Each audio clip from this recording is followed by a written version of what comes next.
2026 já está sendo o ano com o maior número de ataques cibernéticos da história. Isso se deve tanto ao fato da IA ajudar os golpistas, os hackers, com ferramentas que eles conseguem ser mais eficientes e mais volumosos nos ataques, tanto com o despreparo dos times que estão utilizando IA para construir projetos. O que a gente tem mais visto, eu vou colocar alguns exemplos aqui na tela, são projetos que nascem da forma correta que eu vejo, prototipando muito rápido, fazendo de fato, levantando um go-to-market muito rápido, utilizando o melhor que essas ferramentas de inteligência artificial nos trazem, porém que esquecem que quando isso vai virar um produto, quando você vai ter dados de usuários, quando você vai ter meio de pagamento, transações financeiras, você precisa se preocupar com outras questões. Você precisa de uma camada um pouco mais sofisticada para não estar exposto a esses riscos. E o que a gente tem mais visto são plataformas com dados de usuários vazados. E assim, a barreira para os atacantes ela tem ficado até menor. Porque antes, para você levantar um produto, como você não tinha essa facilidade de hoje em dia, você dependia de times mais técnicos, a tendência é que a probabilidade de você ter brechas era um pouco menor. Elas sempre existem, é impossível você ter um sistema 100% à prova de balas, porém essas brechas aumentaram muito. E é por isso que no início do ano eu falei e a gente já está constatando que 2026 é o ano com mais ataques cibernéticos da história. E esse é um desafio, claro, Eu tenho uma empresa que trabalha com produção de software, de tecnologia e é óbvio que a gente quer ser o mais eficiente possível utilizando as ferramentas de IA. Isso é um desafio, como a gente consegue estruturar um processo que a gente não perca eficiência, que a gente consiga entregar rápido, mas que ao mesmo tempo a gente não gere esse tipo de risco altíssimo para os nossos clientes e os nossos produtos internos, inclusive. Por exemplo, aqui a gente está substituindo o ClickUp por uma ferramenta interna. A gente está substituindo e criando outras ferramentas que a gente pagava pelas nossas ferramentas internas. E é óbvio que a gente não quer estar exposto a esse tipo de risco, com os nossos documentos internos, os nossos prazos, os nossos planejamentos e tudo mais. Eu acredito que o mesmo se aplica a você. Então, por isso, nesse vídeo aqui, eu separei ainda de uma forma macro 6 passos de estar implementando no seu time, estar implementando no seu projeto para te ajudar a correr menos risco. Então, você vai estruturar processos e você vai garantir que cada etapa seja cumprida para que você continue entregando com IA, só que estando mais protegido e menos vulnerável a esses riscos, como eu comentei. Bom, o primeiro passo de tudo é a documentação do produto, como que ele vai ser feito. Bom, o primeiro passo de todos é você ter estabelecido dentro do seu time todos os templates e documentações que vão ser utilizados ao longo do desenvolvimento. Então é muito comum que você tenha um time de desenvolvimento e cada dev utiliza a sua plataforma preferida, então um utiliza o Cursor, o outro utiliza o Claude e você não tem uma padronização de como eles estão usando, quais agents eles usam no desenvolvimento. Às vezes um não usa agent nenhum, vai só no chat ali conversando. Outro já tem um setup um pouquinho mais completo, com agent de spec, de criar especificações, um agent de code review, e isso não pode acontecer no seu time. Para você conseguir ter uma esteira que você tenha controle dela e garantia dos resultados finais, você precisa ter templates de back-end já estruturados pelas pessoas ali sênior do seu time, você precisa ter templates de front-end, esses templates já estruturados, como é que a autenticação ela é lidada no back e no front, a proteção de rotas, proteção contra rate limit, contra os ataques mais comuns, e você tem isso já estruturado para que os novos projetos surjam já com essa base toda pronta que você não tem que pensar toda vez. E o segundo ponto, como eu comentei, é ter os agentes que vão ser utilizados ao longo do processo de desenvolvimento pelo teu time. Então, ter o agente ali de arquitetura, ter o agente de code review, ter os agentes que o teu time vai estar sempre utilizando, e aí a tendência é que os outputs sejam melhores, mais estruturados e que você tenha menos lixo sendo gerado e menos vulnerabilidade sendo gerados também. E isso vai gastar um tempo do seu time em pensar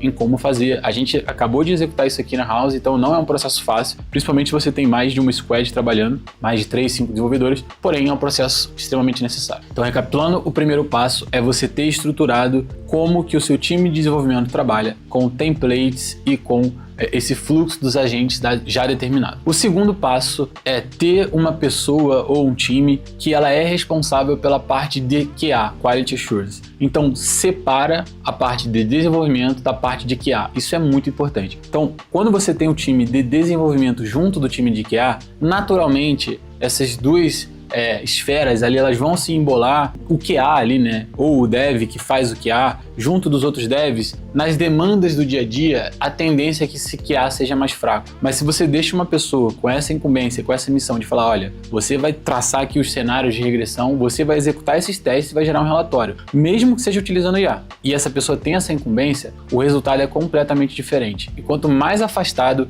mais independente essas duas esferas forem, melhor para você. Então o segundo passo é tenha um plano, um processo de QA separado do processo de desenvolvimento. O terceiro passo é construa uma pipeline de deploy com gates, né, com portões ali, com verificações que, se elas não passarem, o código não sobe para produção. Esse é um pouquinho mais avançado, mas se você tem alguém de infraestrutura no seu time, um desenvolvedor que conhece um pouco mais dessa parte de pipelines, ele vai fazer.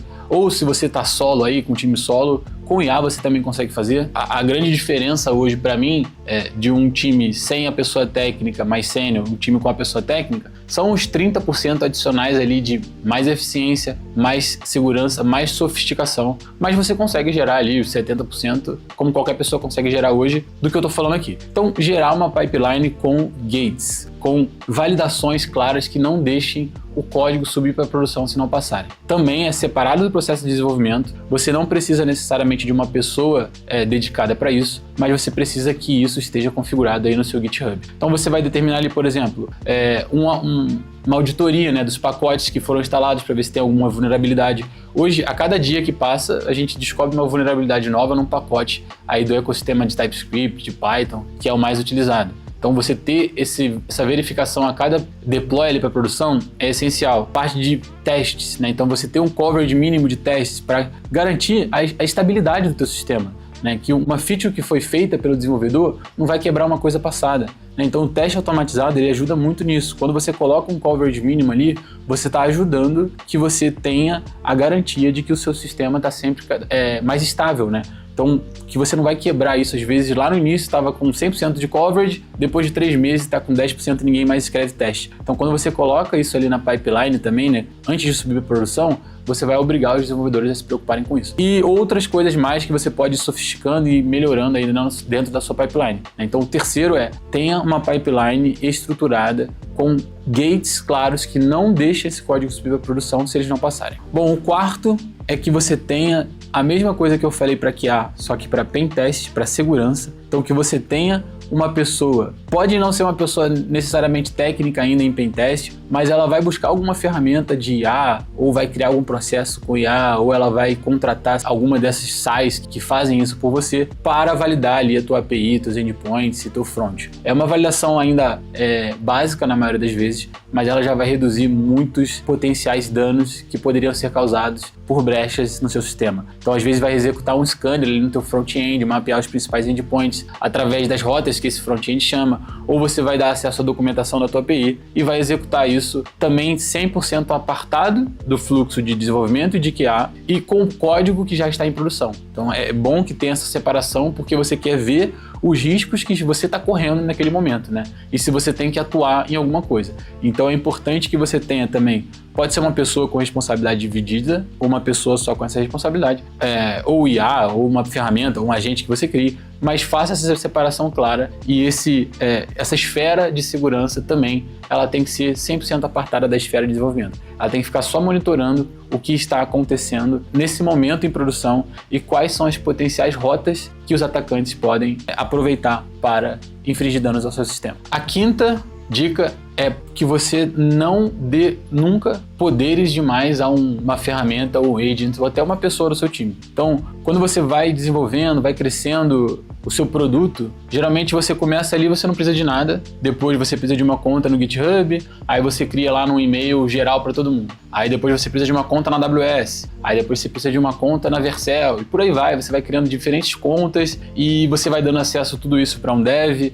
ou os agentes têm acesso a tudo isso e quando chega lá na frente a sua segurança já está totalmente comprometida. Então é importante que você não dê poderes demais nem a uma pessoa do time, nem agentes de IA ou ferramentas, seja ferramentas de verificação que eu falei. Cuide sempre de dar os acessos somente necessários e remover os acessos depois do uso ou depois de uma sessão de trabalho, vamos dizer assim. Porque assim você garante que você também está tirando brechas e portas abertas para possíveis atacantes. É muito comum que isso aconteça, então um desenvolvedor ou a ferramenta tem acesso a tudo, tem acesso ao teu Drive, tem acesso ao teu Gmail para gestão das suas tarefas, tem acesso ao ClickUp ou ao Linea, tem acesso a tudo. Então é importante que você esteja atento a isso, sempre, obviamente, não pesando demais a mão para você não burocratizar tudo e não conseguir ser eficiente, mas também sem perder o controle disso daí. E o sexto e último é que você tenha rotinas diárias, semanais e mensais para checagem de tudo que eu comentei aqui. Não adianta nada que você faça isso uma vez, você conversa com o teu time ali, sai dali, beleza, a gente vai fazer isso, e você não tem uma governança. No mês seguinte, você tem várias demandas aí acontecendo, vários deploys acontecendo, rolando, e basicamente tudo aquilo está esquecido e vocês só estão pensando em funcionalidades novas. Não vai adiantar nada. Você precisa ter uma rotina de validações. Depois de tudo isso construído, vai ficar muito mais fácil, vai dar muito menos trabalho, mas você precisa de uma rotina dedicada a acompanhar isso. É essencial para isso funcionar. Senão, depois de 3, 4 meses, o trabalho que você iniciou vai ser jogado fora. E bom, essas eram as 6 dicas que eu tinha para te passar aqui. É a forma, inclusive, como eu estruturo aqui na Houzz, tá? A gente tem um nível de sofisticação que a gente vai buscando cada vez maior, porque esse é o nosso core business, obviamente, mas só de você se estruturar e organizar os seus processos dessa maneira, você já vai ter resultados muito melhores e vai diminuir bastante os riscos que eu comentei, que toda a plataforma está exposta a isso, tá? Todas, sem exceção. Se mexe com tecnologia, hoje está exposta a isso. Mas dessa forma você vai conseguindo cada vez mais reduzir os riscos, e se você tiver alguma dúvida específica ou até mesmo quiser alguma ajuda imediata ou alguma ajuda de alguma coisa que eu não falei aqui, ou tem alguma dúvida, é só colocar nos comentários que eu vou ter o maior enorme prazer de responder. E é isso, até o próximo vídeo. Tamo junto.